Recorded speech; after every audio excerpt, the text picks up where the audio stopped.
آپ کے سامنے رکھا تھا کہ دوران مطالعہ باتوں کو کس طریقے سے کن باتوں کو محفوظ رکھتے ہیں، اور نظریاتی حوالے سے رکھا تھا، اور 28ویں نشست میں ہم نے آپ کے سامنے مطالعہ محفوظ کرنے کے فوائد رکھے تھے۔ اب یہ جو نشست ہے اس میں مفتی ابوالوبابہ شاہ منصور صاحب حفظہ اللہ مطالعہ محفوظ کرنے کا طریقہ سکھاتے ہوئے یہ نظریاتی آپ کے سامنے رکھا جائے گا، اور اس ویڈیو کے آخر میں آپ کو عملی طور پر مثال بھی آپ کے سامنے پیش کی جائے گی۔ حضرت مفتی صاحب فرماتے ہیں، جب آپ کسی کتاب کا مطالعہ شروع کریں تو کتاب کھولنے سے پہلے کچی پینسل ہاتھ میں لے لیں یا کان میں اڑا لیں۔ دوران مطالعہ آپ 3 طرح کی چیزوں پر چونکیں گے یا انہیں نمایاں یا محفوظ کرنے کی ضرورت محسوس کریں گے۔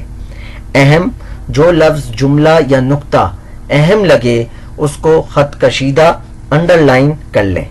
نمبر 2، زیادہ اہم، جو زیادہ اہم محسوس ہو اس کے برابر حاشیے میں آپ کوئی علامتی نشان لگا دیں۔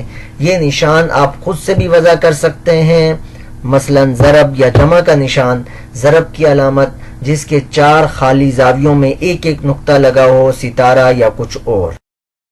نمبر 3 ہے اہم ترین، جو اہم ترین باتیں معلوم ہوں اس پر خط کھینچنے کے ساتھ اس کا مختصر سا اشارتی عنوان کتاب کے شروع یا آخر میں یادداشتی صفحے پر لکھیں۔ یہ وہ خالی صفحات ہیں جو کتاب کی جلد کے ساتھ ہوتے ہیں۔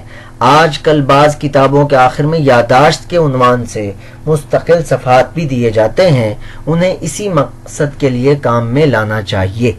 اب ایک اہم بات سنیں، جو اولا، ثانیہ، ثالثہ، رابعہ کے بچے ہیں عموماً سوال کرتے ہیں کہ ہمیں اہم اور غیر اہم کا علم نہیں ہوتا، تو میں آپ کی مشکل حل کیے دیتا ہوں۔